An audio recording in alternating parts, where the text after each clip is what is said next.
Bueno, buenos días a todos. Gracias por su presencia. Bienvenidos a esta videoconferencia sobre el bloqueo entre La Habana y Washington.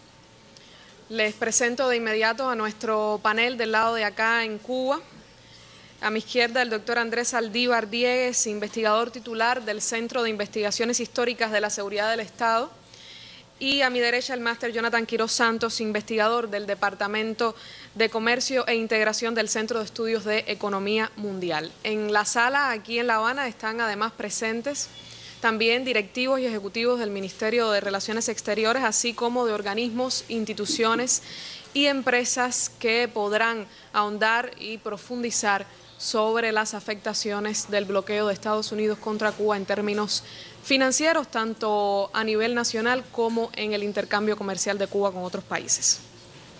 Le agradecemos la presencia también a todos los compañeros de la prensa que se encuentran en la sala y les informamos que esta videoconferencia está siendo transmitida en vivo a través de Cubavisión Internacional. Puede ser vista en internet también, en el sitio Cuba versus Bloqueo, dirección www.cubavsbloqueo.cu, y también tenemos un buzón de correo donde las personas que nos están viendo pueden enviar sus preguntas, sus comentarios, que es gbloqueo@minrex.gov.cu, y también pueden participar a través de estas posibilidades de la comunicación. Estamos conectados con la sección de intereses de Cuba en Washington, D.C., y de inmediato le doy los buenos días y muchísimo gusto en saludar al compañero José Pertierra. Muy buenos días, ¿me escuchas?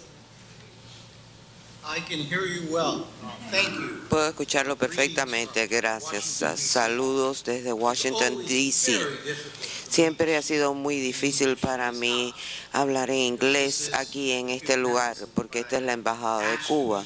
Pero me han pedido que hable en inglés, pero si se me enreda la lengua es porque estoy aquí en la Casa de Cuba en Washington y se supone que debo hablar en español. Nos complace muchísimo tener aquí miembros de la prensa y un panel muy distinguido. A mi derecha, el señor Peter, un analista sobre la economía cubana y las relaciones entre Cuba y Estados Unidos. También fue funcionario del gobierno de Bush padre. Se encuentra trabajando en un centro de investigación y también tiene un blog que se llama el Triángulo, Cuba Triangle. A su derecha, el señor Muse, uno de los más importantes abogados en Estados Unidos y en Washington, D.C., especialista en leyes relacionadas con Cuba. No he conocido a nadie que conozca más sobre las regulaciones que tienen que ver con el bloqueo de los Estados Unidos contra Cuba que él. Muchas personas recitan poesía, él recita regulaciones, disposiciones y estatutos, por tanto es una suerte contar con él. Devuelvo la señal a La Habana. Muchísimas gracias, Pertierra. Gracias también a los panelistas en Washington, D.C. y de inmediato le damos la palabra a nuestros panelistas en La Habana. Comenzamos por el doctor Andrés Saldívar Diegues, quien de una manera muy resumida, el tiempo nunca será quizás suficiente para explicarlo, nos contará la referencia histórica de la imposición del bloqueo a Cuba. Buenos días, compañeros funcionarios del MINREX, funcionarios de otros organismos, compañeros panelistas de aquí de La Habana, panelistas de Washington, señoras y señores de la prensa. Debo hablar de la génesis de las persecuciones financieras que llevan ya más de 55 años, dirigidas a frenar los créditos, impedir la movilización de capitales externos, las inversiones extranjeras directas, la inserción cubana en la economía mundial, dañar los ingresos por exportaciones de bienes y servicios. Las finanzas externas fueron el primer objetivo del bloqueo enemigo. El 12 de febrero de 1959, el Banco Nacional de Cuba pidió un empréstito al gobierno de Estados Unidos para estabilizar las finanzas internas. Se habían robado más de 400 millones de dólares del Tesoro Público los funcionarios de la dictadura. Fue una negativa. No se dio el presidente Eisenhower dijo que primero se estabiliza el gobierno antes de preocuparnos por estabilizar sus finanzas. La instrumentación del bloqueo y la instrumentación de aquellas medidas para perseguir financieramente a Cuba obedecen a la primera de la gran operación subversiva, la de Playa Girón. Lo más significativo de aquel momento fue el corte en sus inicios y posteriormente en marzo de 1961 la suspensión de la cuota azucarera cubana en el mercado estadounidense. Un golpe que hubiera sido irremediablemente malo para el país de no contar con la solidaridad internacional.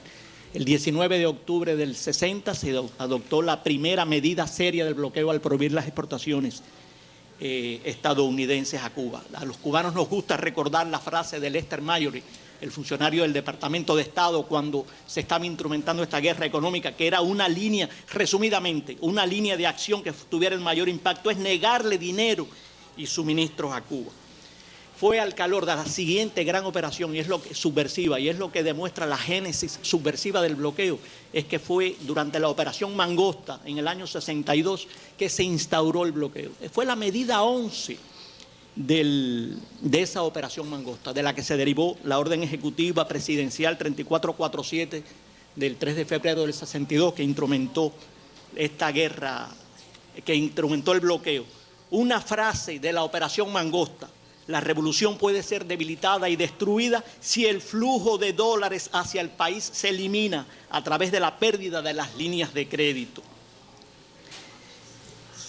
La siguiente operación subversiva, que ha trascendido como de múltiple vía, una medida muy seria del 8 de julio de 1963, cuando el Departamento del Tesoro puso en vigor las regulaciones para el control de activos cubanos.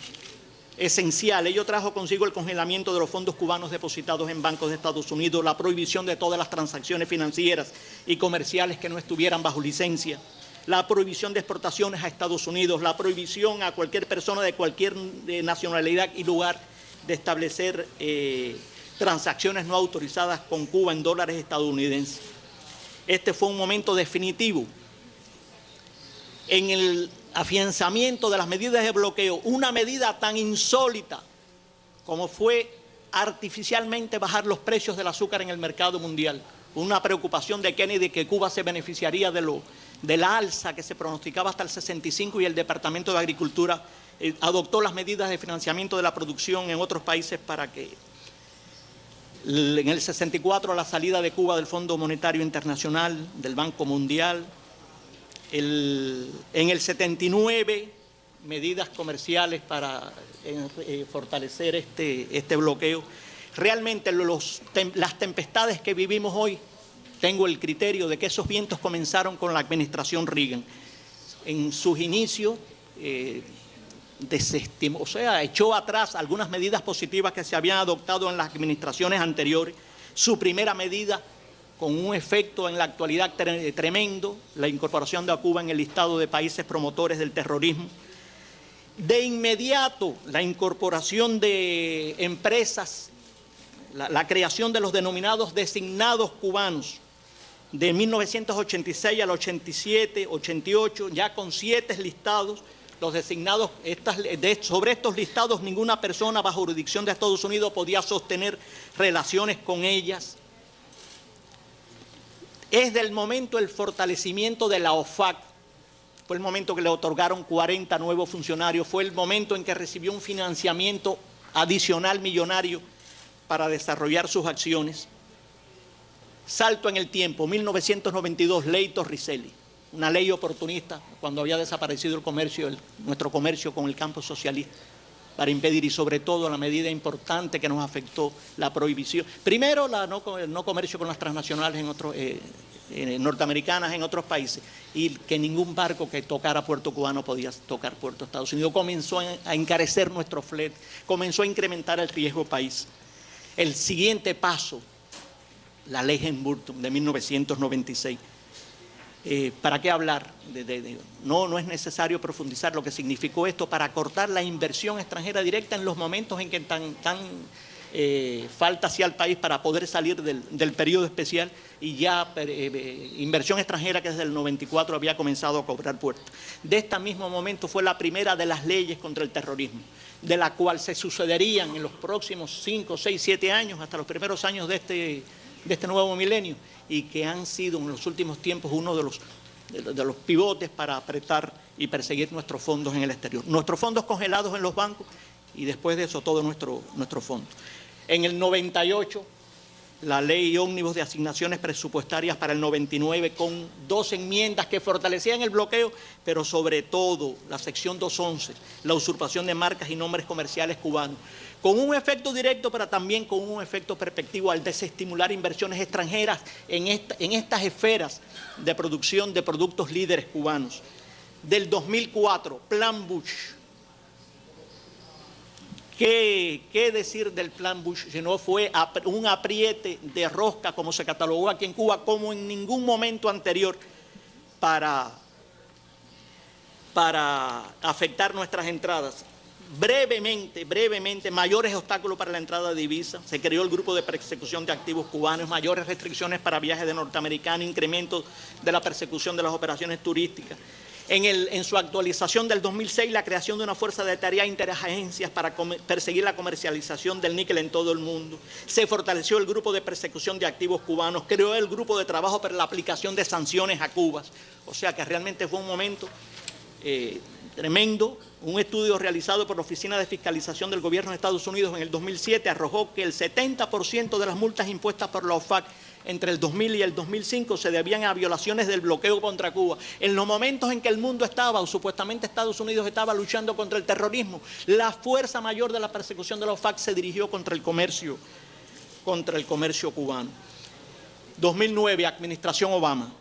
Medidas cosméticas iniciales para retrotraernos a la etapa de final de Clinton, pero las medidas inteligentes, suaves, supuestamente para ayudarnos, el financiamiento de la USAID, para que hubieran zunzuneos y piramideos.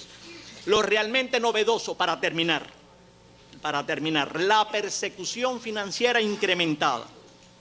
Del 2010 al 2014, de 130 acciones extraterritoriales, fueron 81 en la esfera financiera, con 38 entidades multadas, con un monto astronómico, $11.489.303.652. Y en este caso hay que hablar entonces de la multa Paribas, la increíble multa de 8.970 millones.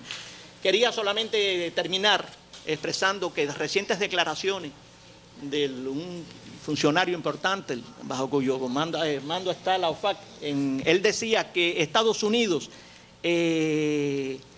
disponía de otros medios no militares para poder marcar su impronta en el mundo.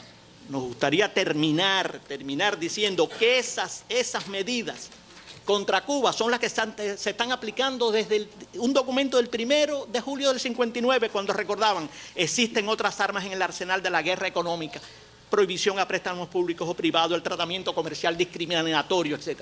Esto que ahora la OFAC y UFANA que está aplicando en el mundo contra nosotros llevan 55 años aplicándolo. Muchas gracias. Muchas gracias al doctor Andrés Saldívar también por ajustarse al tiempo. Ahora escuchamos al máster Jonathan Quiroz Santos, investigador del Departamento de Comercio e Integración del Centro de Estudios de la Economía Mundial. Buenos días a los presentes y a los compañeros que nos escuchan en Washington. Ya la presentación del doctor Saldívar me ahorra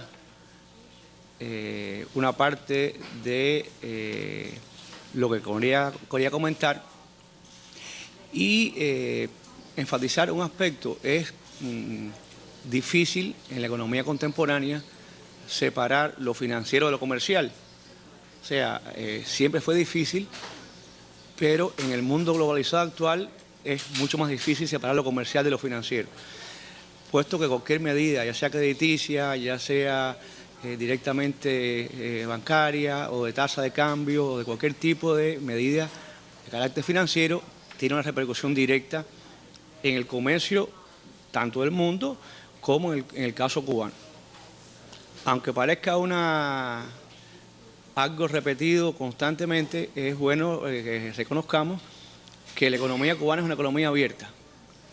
Y eso implica que tenemos una alta dependencia del comercio exterior, exportaciones e importaciones.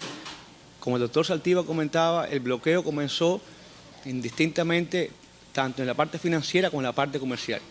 Ya el hecho de cerrársenos las relaciones de la venta de azúcar a Estados Unidos ya implicó todo un efecto desencadenante con respecto a la economía cubana, pero recuerden que el azúcar fue durante muchos años el pivote no solo de la economía cubana, sino incluso de parte de la nacionalidad cubana.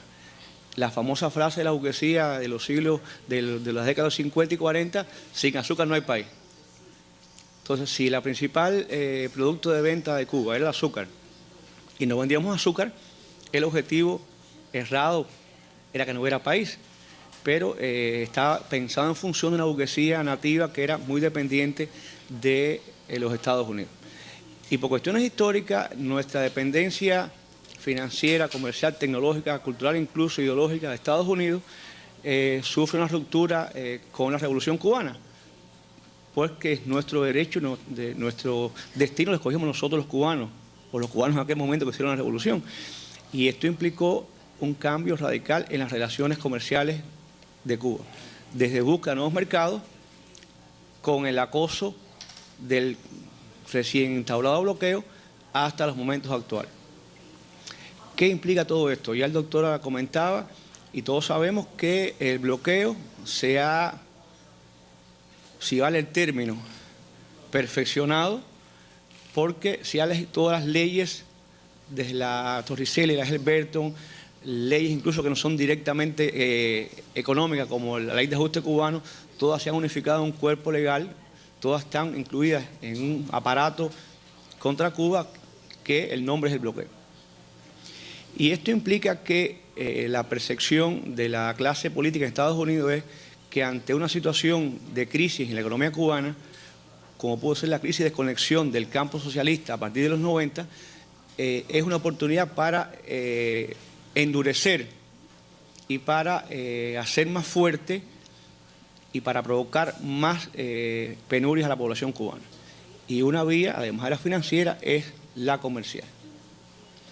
Ustedes saben, como sabemos casi todos, por lo menos los cubanos, que como resultado de estas leyes, Torricelli, Helberton, etcétera, un puerto que toque, que venga a Cuba, que traiga mercancías a Cuba, que comercie con Cuba, no puede no puede hacer puerto en Estados Unidos hasta unos meses después. Evidentemente el mercado cubano no es un gran mercado, no es un mercado asiático que tenga miles de millones de consumidores.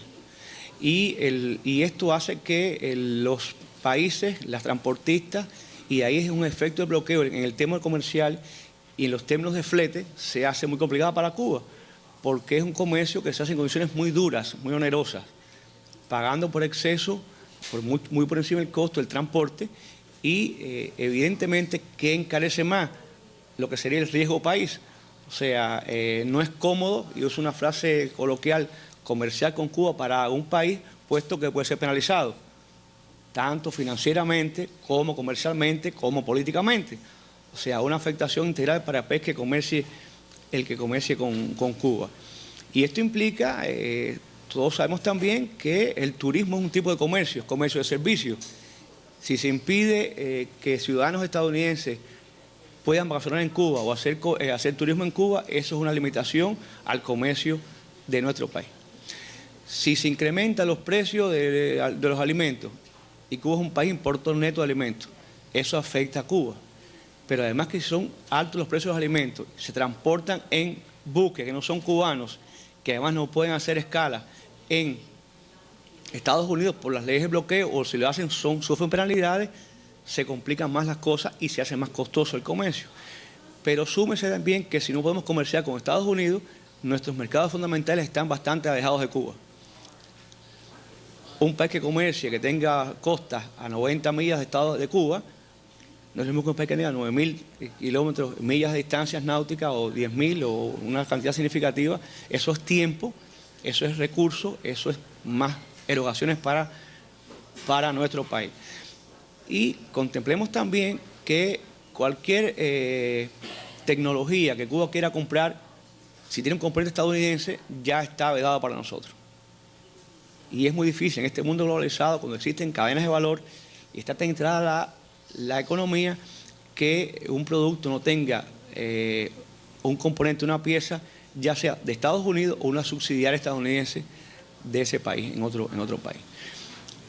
Yo me refería básicamente ahora al comercio bilateral, pero esto tiene un peso en todo tipo de relaciones comerciales con Cuba, ya sea en las bilaterales o ya sea en el comercio multilateral.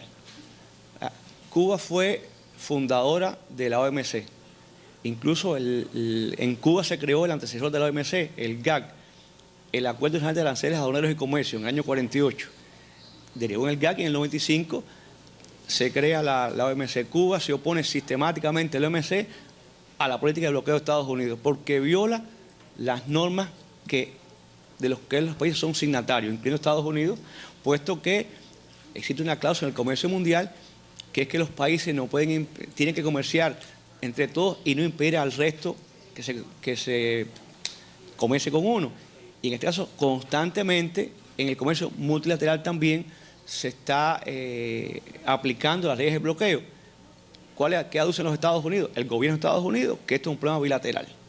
Cuba constantemente se está pronunciando en la OMC en contra del bloqueo, puesto que se está incumpliendo con normativas multilaterales que son aprobadas por los países miembros, de los cuales Cuba y Estados Unidos son signatarios y además son fundadores, como parte del antiguo GAC, antecesor de la OMC.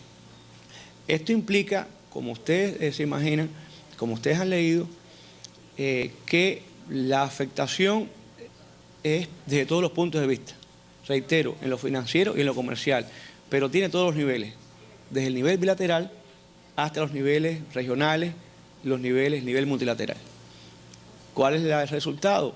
Más costo, más erogaciones para Cuba, endurecimiento de los créditos para comprar desde medicamentos hasta alimentos, lejanía a los mercados y, por supuesto, aunque tiene una relación con lo político, en última instancia la idea sería asfixiar por hambre o hacer muy costoso las condiciones de la economía cubana.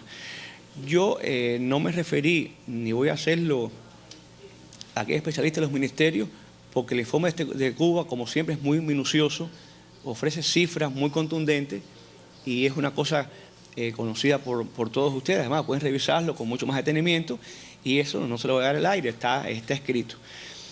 En este contexto es importante mencionar algo. El bloqueo, lo que decía el doctor Saldívar, no se ha acrecentado, no se ha endurecido, no se ha hecho más fuerte por algo casual, sino que obedece a una línea estructurada en Estados Unidos. Y si hay un cambio de modelo, hay una readecuación del modelo, se está adecuando nuestro modelo económico, ellos buscarán por todas las vías de que la situación sea suficientemente crítica para Cuba y buscarán todas las vías para endurecer las condiciones del bloqueo, tanto en lo financiero como en lo comercial. El objetivo está dicho por Lester Mayor y por los principales dignatarios estadounidenses en diferentes administraciones, es crear una situación insostenible para el pueblo cubano. Y en este aspecto el canal comercial es muy importante, como le estaba comentando. Muchísimas gracias al máster en ciencia Jonathan Quiroz. Damos la señal ahora para escuchar a nuestros especialistas en Washington, D.C. Thank you, Cristina. Thank you, Andrés. Thank you, Jonathan. Andrés, gracias, Jonathan. Antes de dar la palabra al señor Peters, quiero decir que él ha estado practicando su español durante muchos años, pero se le ha pedido que hable en inglés y no puede mostrarles el buen español que habla.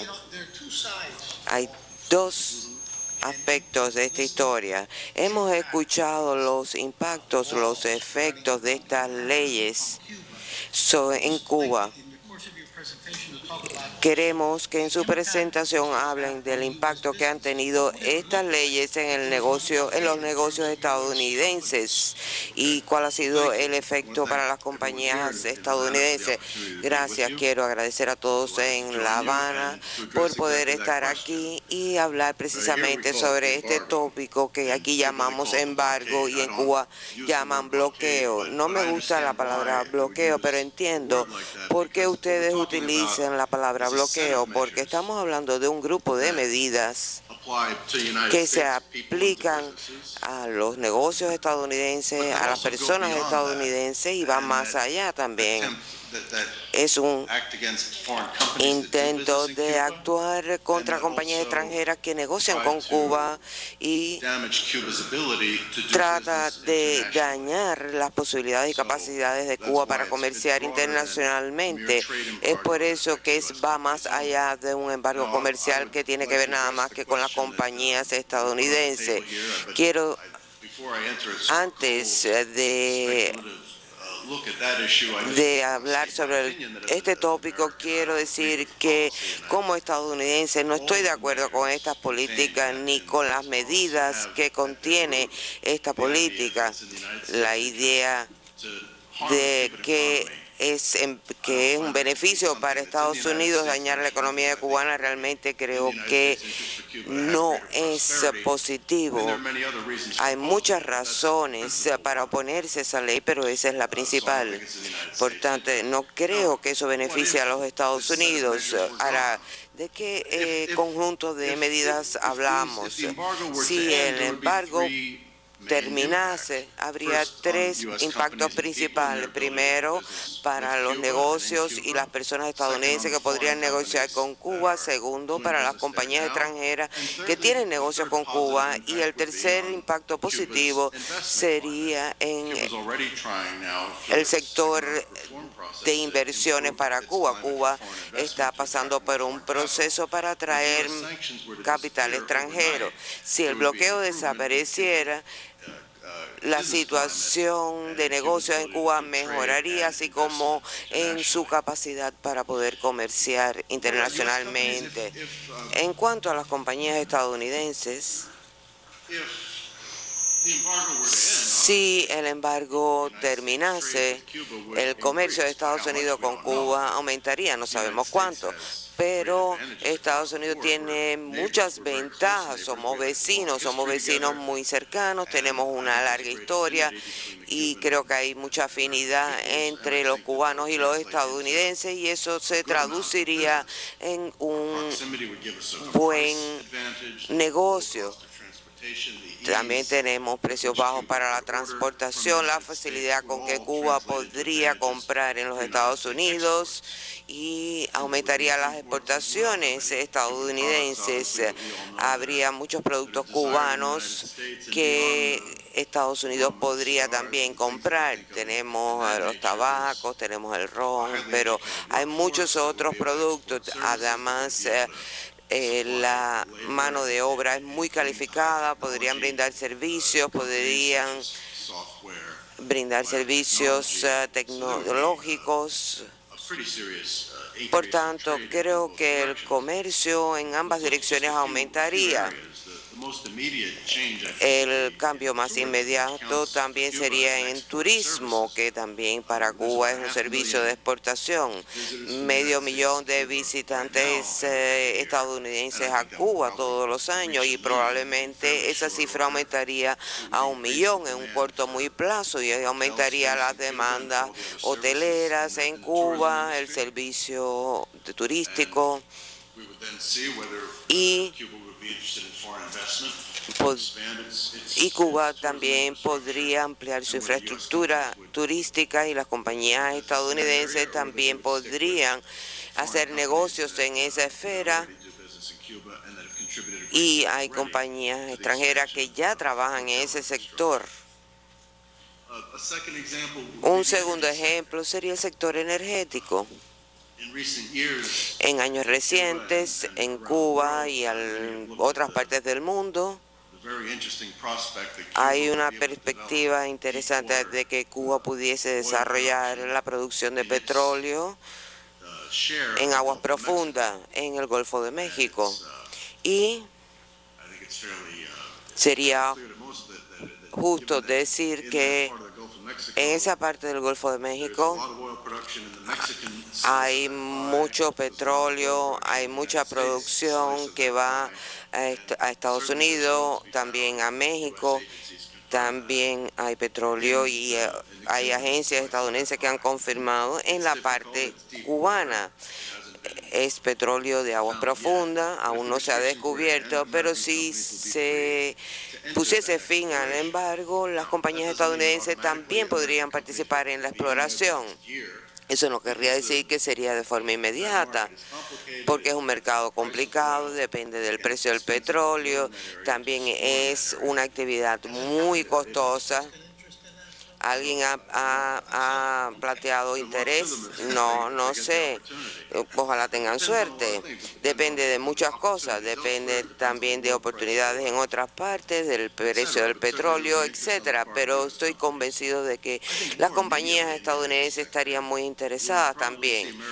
En el sector energético también tendríamos participación estadounidense proporcionando tecnología y el desarrollo de petróleo y gas que ha tenido lugar en los últimos 15 años en la provincia de Matanzas y al norte de esa provincia es una zona donde se ha estado produciendo petróleo durante varias decenas, con capital cubano, con capital extranjero, con tecnología extranjera, y ha habido una recuperación. Y también se explota el gas que está asociada con la producción de petróleo, que ha cambiado el cuadro energético en Cuba. Creo que ese sería un impacto a muy corto plazo. También en el sector energético habrían impactos secundarios, porque si se pusiese fin a las sanciones estadounidenses contra compañías extranjeras, a estas compañías les sería más fácil hacer negocio en Cuba, compañías que en estos momentos no pueden hacerlo por sanciones financieras. Para ellos sería más fácil entrar al mercado cubano, tendrían menos obstáculos. Un ejemplo, por ejemplo, una compañía interesada en explorar en las aguas profundas en el Golfo de México. Esas compañías podrían utilizar equipos estadounidenses, no tendrían que estar buscando en todas partes del mundo, buscando plataformas que tienen componentes, cuyos componentes no son estadounidenses. Eso sería un impacto también muy importante. En cuanto a las inversiones, sabemos que Cuba está tratando de atraer mayores inversiones extranjeras y capital extranjero. Por supuesto que tendría que competir en el mercado internacional. ¿Cuánta inversión estadounidense podría desarrollarse de no existir el bloqueo? Sería importante. También habría mayores oportunidades de inversión en Cuba. Sabemos que nosotros tenemos participación en el Caribe y las compañías estadounidenses no están acostumbradas a trabajar con una economía centralizada como con la cubana, ni operar en economías donde las importaciones están controladas y muy reguladas. Tampoco están acostumbrados a trabajar con un sistema de dos divisas, ni en una economía en la que cuando usted invierte tiene que hacerlo a través de intermediarios.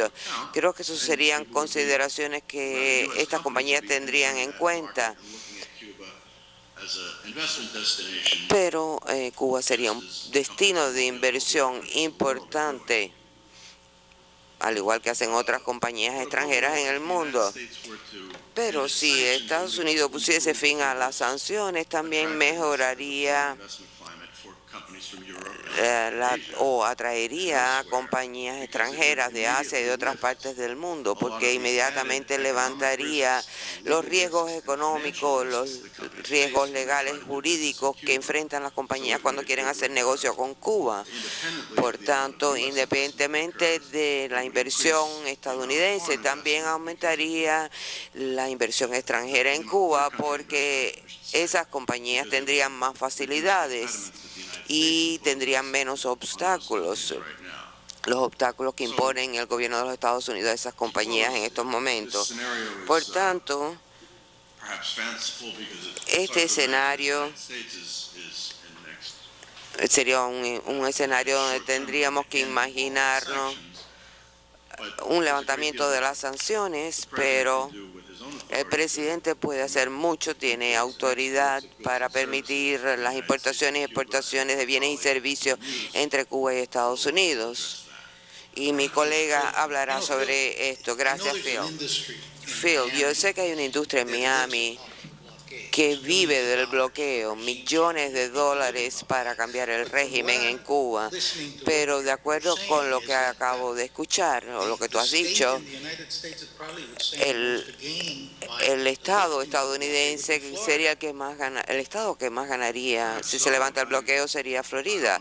Sí, no sé cuál es la situación Estado por Estado, pero es interesante ver que el presidente Obama no ha cambiado la estructura básica de las sanciones estadounidenses, pero sí ha dado pasos positivos al poner fin a las restricciones de viaje para los cubanos estadounidenses, así como las restricciones del dinero que pueden enviar a Cuba. Y cuando usted toma esas medidas y la combina con el hecho de que Cuba ha liberalizado algunas de sus leyes, especialmente los viajes de los cubanos, de que los cubanos puedan viajar al exterior.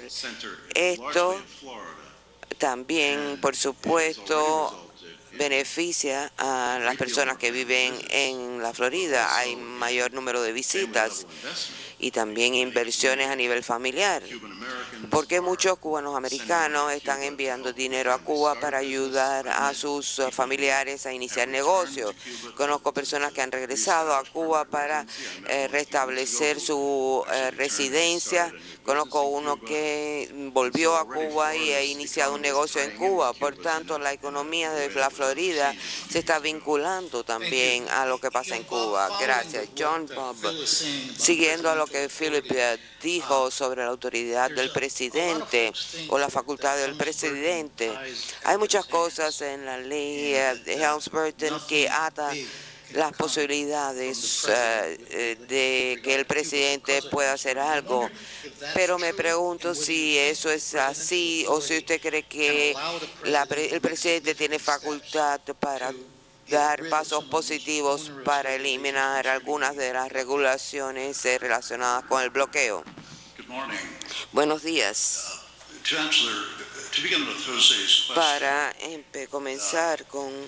Para responder a la pregunta, el presidente de los Estados Unidos no solo puede rescindir muchos de los elementos del embargo, con muy pocas excepciones, pero podría también normalizar las relaciones con Cuba en todas las esferas. Los desafíos que identifican los límites de esta autorización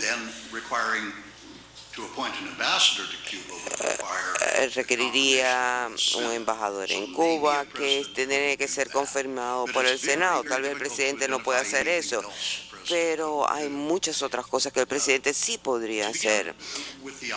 Para empezar con lo evidente, nuestra política hacia Cuba es anormal. Esta consiste en un grupo de medidas o de sanciones para lograr reformas económicas y políticas en Cuba. Reforma siendo un eufemismo, realmente son cambios. La ley Helms-Burton requiere específicamente que Cuba adopte una economía de libre mercado o de mercado libre. Es una precondición para levantar las sanciones contra Cuba. Quiero hablar sobre la normalización de relaciones. Es importante porque el próximo presidente de los Estados Unidos podría ser Hillary Clinton, y hace poco dijo que ella favorece la normalización de relaciones con Cuba. Hay una historia muy interesante de cómo ella llegó a esa conclusión, pero tomemos o digamos que ella sí quisiera normalizar las relaciones con Cuba. ¿Cómo se haría? Lo primero que propondría sería eliminar los elementos más objetables de la política de Estados Unidos hacia Cuba, es decir, las sanciones. Cuando he hablado con otras personas sobre cuáles son los elementos más objetables. Pero volviendo al embargo comercial, podríamos dividirlo en dos elementos, los elementos más objetables. Peter se refirió a su aplicación extraterritorial. Creo que muchos cubanos consideran que eso es fundamentalmente injusto, que si Estados Unidos quiere tener una política de relaciones de sancionar a Cuba, bien, es una prerrogativa de los Estados Unidos, pero si trata de interferir en el comercio de Cuba con terceros países, como lo hace, entonces eso no es justo. Cuba quería comprar aviones europeos, no puede, porque Estados Unidos de forma agresiva plantea que cualquier artículo que tenga más del 10% de componente estadounidense no puede ser vendido a Cuba sin una licencia específica, y por supuesto esa licencia no es concedida. Por tanto, los aviones tienen más del 10% de componentes estadounidenses. Philip habló de la exploración petrolera. A Cuba le tomó mucho tiempo encontrar la posibilidad de explorar petróleo sin tecnología estadounidense. Luego, Phil Peters una vez dijo en su blog, lo menciono porque les recomiendo que lean su blog. Él planteó el problema de las multas a los bancos, por ejemplo. Y Phil plantea que esto incluso viola las regulaciones estadounidenses porque implica transferencias de dólares, pero el comercio subyacente es un comercio legal. Por tanto, técnicamente tal vez viole las regulaciones, pero no es ilegal. Estados Unidos confisca las transferencias que se hacen en dólares y sanciona al banco y lo multa. Por tanto, también quiero hablar de otros elementos, otras sanciones que Estados Unidos podría cambiar de forma inmediata. A través de una orden ejecutiva, Cuba podría ser eliminada de la lista de países que patrocinan el terrorismo. También la necesidad de tener licencias para exportaciones.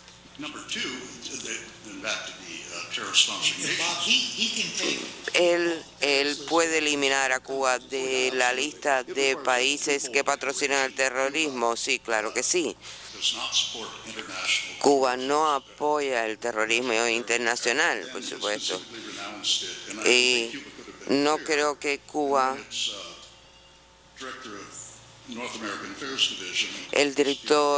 la directora de Estados Unidos, Josefina Vidal, dijo que Cuba rechaza y condena todos los actos de terrorismo en cualquier lugar y bajo cualquier circunstancia. Por tanto, el presidente puede perfectamente eliminar a Cuba de esta lista. Volviendo a la lista de los países que patrocinan el terrorismo, el pueblo cubano tiene razón al pensar que es injusto, que es difamatorio el que se le incluya en esta lista, y es una acusación muy grave y muy seria. Y además es deshonesta. Nadie en el gobierno de los Estados Unidos cree realmente que Cuba patrocina el terrorismo internacional. Otro elemento de las sanciones contra Cuba es la ocupación de la base de Guantánamo sin el consentimiento del pueblo cubano. Hemos ocupado una parte del territorio soberano de Cuba y lo utilizamos como una prisión de alta seguridad, y el tratado dice que debe ser utilizada esta base solo para o como una estación naval. El tratado no dice que usted puede torturar a personas en esa base. No, bueno, en realidad no dice nada al respecto. Hillary Clinton, a través de su autoridad ejecutiva, podría hacer todo esto. Segundo, si el embargo, además de su aplicación extraterritorial, ella quiere que las compañías estadounidenses puedan comerciar libremente con Cuba. Todo esto puede hacerse con una orden ejecutiva, porque hay regulaciones que controlan todas estas regulaciones. Cualquier presidente tiene la prerrogativa de establecer órdenes ejecutivas para hacer excepciones. Por tanto, hay una excepción en el control de activos de Cuba. El presidente de los Estados Unidos puede rescindir eso solo con una firma. Hemos hablado de eliminar a Cuba de la lista de países que patrocinan el terrorismo. El embargo comercial puede, o el presidente puede, al mismo tiempo que elimina a Cuba de esta lista, puede también eliminar las restricciones en las exportaciones de Estados Unidos hacia Cuba, y al mismo tiempo puede permitir la importación de productos cubanos. Claro que queda el asunto de si las importaciones de Cuba o las importaciones cubanas recibirían un tratamiento favorable. Y creo que sí. La única razón por la cual Cuba no tiene un tratamiento de nación más favorecida es porque Estados Unidos ha invocado la excepción de seguridad nacional al acuerdo del GATT. Cuba y Estados Unidos, de forma interesante, son miembros originales del acuerdo del GATT y de la OMC. Cuando se fundó la OMC en 1995, todas las naciones firmaron y ratificaron su compromiso al tratamiento de nación más favorecida que existía en el acuerdo del GATT. Pero lo que hace que los productos cubanos no tengan ese tratamiento de nación más favorecida sería esa orden, y el presidente puede rescindir el artículo 21. Digamos que Hillary Clinton haya podido eliminar los elementos más objetables y ha normalizado las relaciones con Cuba y entre Cuba y Estados Unidos. ¿Cuál sería el elemento final? Bueno, usted va de buenas relaciones, va eliminando las sanciones, usted mejora las relaciones, establece comercio, y número 3, aplica el tratamiento de nación más favorecida. Las naciones se deben respeto mutuo. Eso sería el aspecto más interesante. Tendríamos que entrar en áreas o sectores como protección ambiental. Cuba tendría que incluirse en el protocolo que tenemos con México para la exploración de petróleo en el Golfo de México. Si el presidente de los Estados Unidos quisiera normalizar plenamente las relaciones con Cuba, podríamos estar hablando mucho sobre los aspectos técnicos, pero podemos comenzar con estos asuntos. No hay nada que evite que el presidente de los Estados Unidos no solamente ponga fin al embargo, sino que normalice las relaciones con Cuba. Es una cuestión de que el presidente tenga la voluntad de hacerlo y lo haga. Gracias, Bob. Sería justo decir que este concepto de que la Helms-Burton paraliza la posibilidad de que un presidente normalice relaciones es un mito, porque si el presidente tiene la voluntad política para hacerlo, puede ciertamente o tiene la facultad presidencial para hacerlo a través de regulaciones utilizando la FAC y otras agencias. ¿Es cierto? Exactamente. Es absolutamente correcto. Nunca he escuchado que esta proposición haya sido refutada. Algunos hemos estado planteando esto durante años. Tenemos buenos ejemplos. La Helms-Burton codifica el bloqueo. En 1999, Bill Clinton creó los viajes pueblo a pueblo y Helms se quejó, pero nada pasó. Ellos sabían que no tenían la autoridad para rebatir la proposición del presidente. El presidente tiene autoridad para cambiar las regulaciones o los reglamentos. La ley Helms-Burton también condiciona las relaciones normales con Cuba.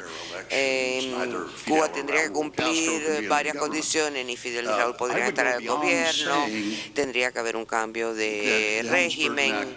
Creo que la ley Helms-Burton,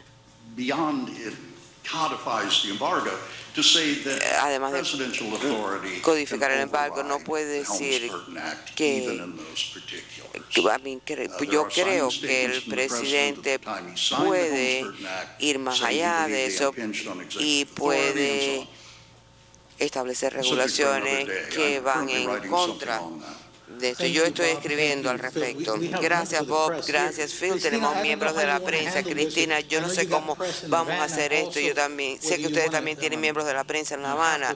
No sé si ustedes quieren que los miembros de la prensa en La Habana hagan primero las preguntas o los miembros de la prensa aquí. Ya yo tengo gente con manos levantadas. Creo que quizás primero sería bueno que respondieran desde allá, aunque es importante que conozcan los compañeros de aquí de la prensa en La Habana y allí que pueden hacer preguntas a nuestros panelistas y representantes aquí y viceversa. Pero continúa para que los panelistas puedan responder las preguntas desde allá. Gracias, Cristina. Veo una joven aquí al frente que ha levantado su mano. Lleva bastante tiempo con la mano levantada. Por favor, identifíquese y diga el nombre de su organización. ¿Se me escucha? Yo no oigo.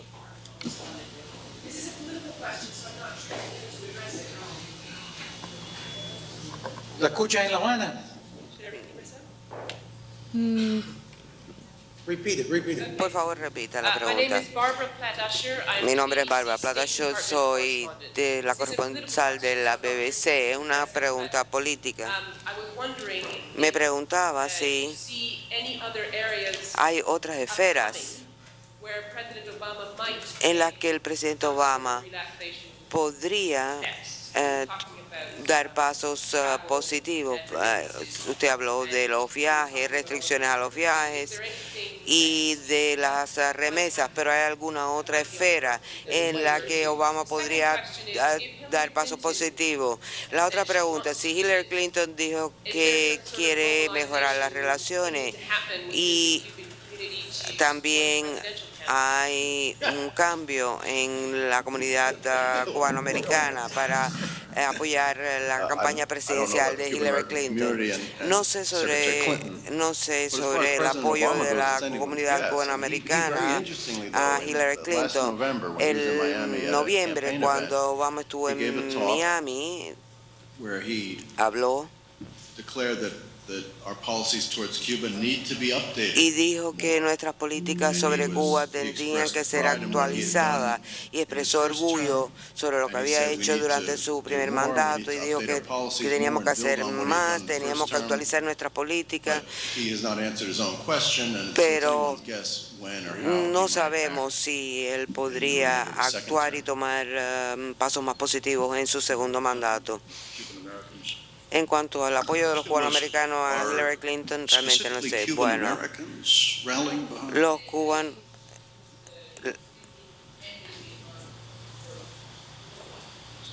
Es una buena pregunta. Hace poco, o hace mucho, y creo que esto no se ha informado, pero espero que tenga esa reacción. ¿Alguna otra pregunta? No other questions at this time. No hay más preguntas de este lado. Cristina, back to you in Havana. Bueno, devolvemos la Gracias señal a La Habana. también a los panelistas ahí por sus explicaciones. Ahora damos la palabra a periodistas aquí en La Habana que quisieran hacer alguna pregunta. Recordemos que estamos en una videoconferencia sobre las afectaciones del bloqueo de Estados Unidos contra Cuba. Se pueden hacer preguntas tanto a nuestros panelistas como a los representantes de empresas nacionales y también representantes del gobierno, de los organismos de la Administración Central del Estado que están presentes aquí.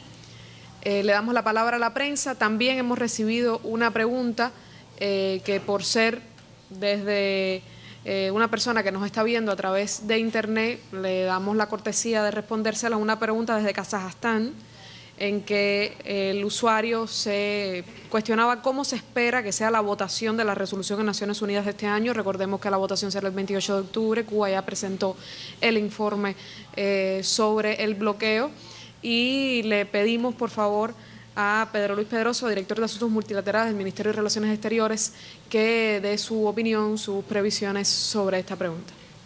Tenemos micrófonos a ambos lados de la sala, le pedimos que los usen tanto a los periodistas como a los funcionarios con el fin de que se escuche a través de nuestra señal de Cubavisión Internacional.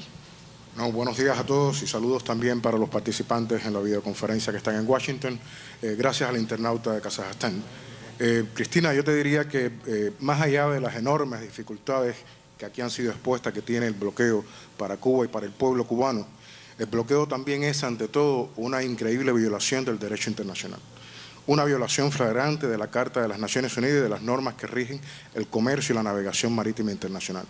Viola la soberanía de las naciones y hay una muy entronizada percepción en el mundo de que el bloqueo de los Estados Unidos contra Cuba es también un bloqueo contra el mundo, porque le impide a las naciones tener una relación libre y normal con Cuba.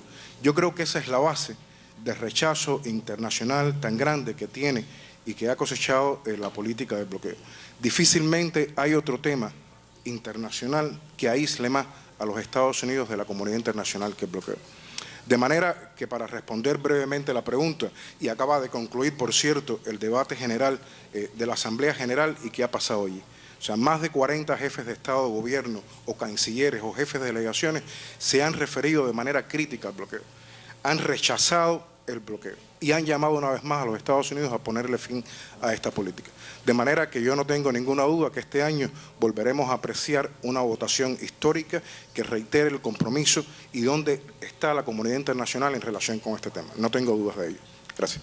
Muchísimas gracias a Pedro Luis Pedroso, director de Asuntos Multilaterales del Ministerio de Relaciones Exteriores. Le damos la palabra a los compañeros de la prensa que quieran hacerle alguna pregunta, tanto a nuestros panelistas, a los funcionarios, representantes de empresas nacionales, como también a los panelistas en Washington, D.C. ¿Alguna pregunta desde la prensa? Por favor, identifíquese con su nombre y su medio.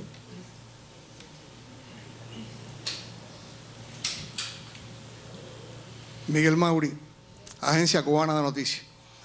Yo quisiera hacer una pregunta a los panelistas en Washington. Sabemos que las grandes empresas norteamericanas hacen una labor muy eficiente a veces de lobby en el Congreso.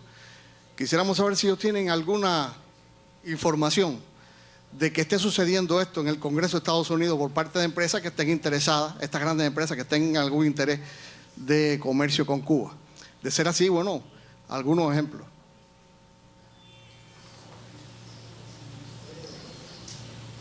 ¿Nos escucharon allá los compañeros en Washington?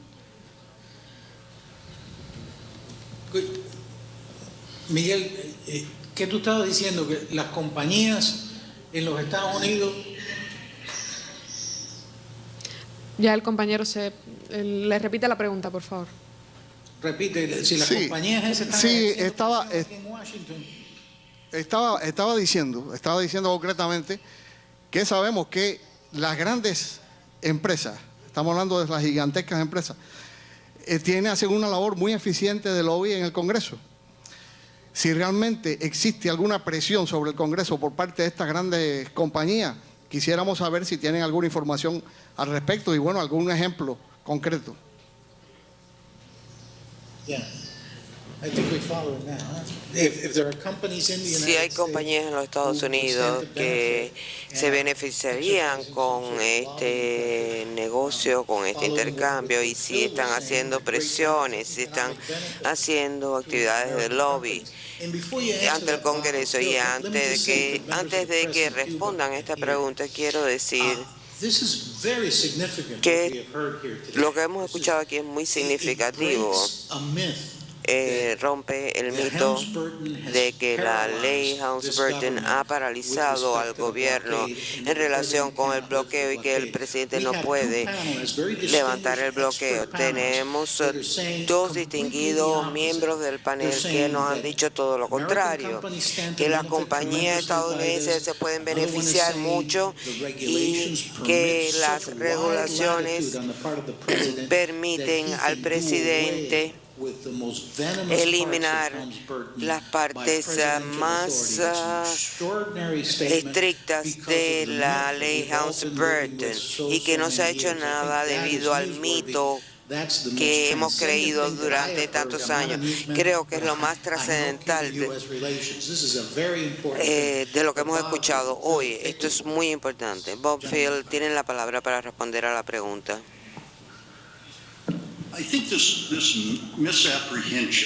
Creo que la autoridad del Congreso en esta esfera es... creo que si ellos creen que el embargo se decide en el Congreso, habría un gran esfuerzo de lobby para tratar de rescindir leyes como la Helms-Burton. El Congreso de los Estados Unidos es el menos capacitado para desarrollar una política exterior. Un miembro del panel en Cuba mencionó sobre el robo de la marca Club Habana o Habana Club. Esto fue un litigio que duró muchísimo y nunca ha sido revelado las conclusiones. El Congreso no hace nada. Por tanto, decirle a las compañías que gasten recursos tratando de influenciar al Congreso es un argumento falso. Es preferible decirle al presidente de la Cámara de Comercio, que hace poco estuvo en Cuba, que hagan algo. Creo que sería mejor educar al sector empresarial en los Estados Unidos para que modifiquen las regulaciones que impiden el comercio con Cuba. El hecho es que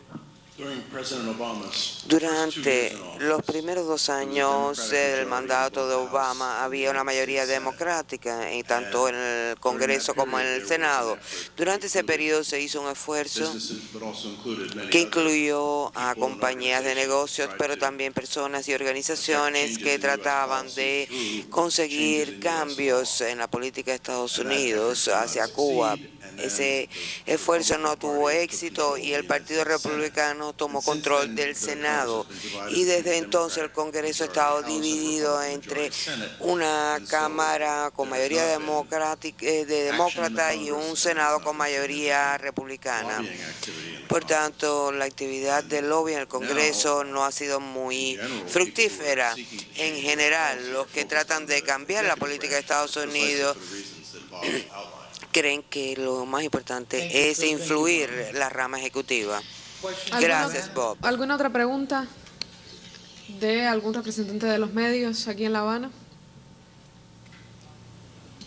De todas formas, ya hemos rebasado el tiempo destinado a esta videoconferencia. Recordemos que estamos en una transmisión televisiva a través de Cubavisión Internacional. Per tierra, ¿algunas últimas palabras? Thank you, Cristina. Just a Gracias, final Cristina. comment, and Solo I un wanna comentario final. reiterate, Quisiera reiterar it is not Helms-Burton that's the que problem, no, it's the el problema absence of no es la political ley will Helms-Burton, on sino the la part falta de of the voluntad President of the política United por parte States del and the presidente State de los Department, Estados the Unidos y Executive del Branch. Departamento de Estado And y I de la have one rama final ejecutiva. question to Tengo ask the una panelists. pregunta final para los Why panelistas. this lack ¿Por of qué esta political will falta de on the voluntad part of política this por president parte and de so este many presidente other y de presidents? muchos otros presidentes? Bueno, es una pregunta muy difícil. ¿Tú tienes alguna respuesta propia? Bueno, ustedes son los expertos. No creo que nadie es experto en eso. Es la mejor pregunta de la mañana. Yo realmente no sé. Cualquier presidente que quiera dejar un legado, si apoya la normalización de las relaciones con Cuba, quedarán en la historia por eso. Nixon normalizó las relaciones con China, pero Nixon y Kissinger fueron los que se llevaron el crédito por la normalización de las relaciones con China. Lo planteaban todo el tiempo, lo decían todo el tiempo. Bill Clinton tuvo muchas oportunidades de hacer algo con Cuba, pero no lo hizo. Su legado en términos de política exterior es realmente muy pobre, salvo lo que hizo con la NAFTA.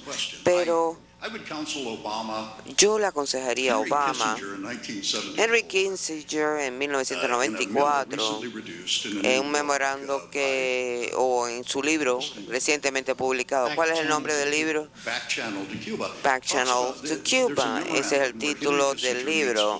Hay un memorando donde Kissinger se reúne con el secretario de Estado y le dice,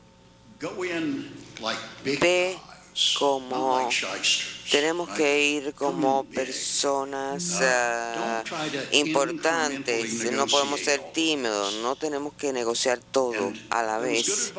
Y creo que fue un buen consejo para Nixon en relación con China y sería también un buen consejo para el presidente Obama o su sucesor. ¿Cree usted que el presidente Obama contemple la posibilidad de visitar Cuba? ¿Por qué no? ¿Quién puede imaginar? Pero recuerdo que yo estaba en la universidad en aquellos momentos. Había miles de personas dando estos libros rojos en Beijing en aquel momento, que le daban esto es decir, vamos de ahí a Nixon brindando por las relaciones. ¿Por qué no? Cristina, back to you. Thank you. Devolvemos la señal No, thank a La you, and Habana. thanks Mr. Peter and Mr. News for their opinions. Gracias también a todos los representantes de la prensa en Washington, D.C., aquí en La Habana también, y el mensaje, por supuesto, de que los compañeros de la prensa, tanto nacional como extranjera, pues difundan este mensaje de una manera veraz y profunda, recordando siempre que es un bloqueo, una incoherencia histórica, una herencia de la Guerra Fría que afecta todos los días al pueblo cubano. A todos, muchas gracias. Buenos días.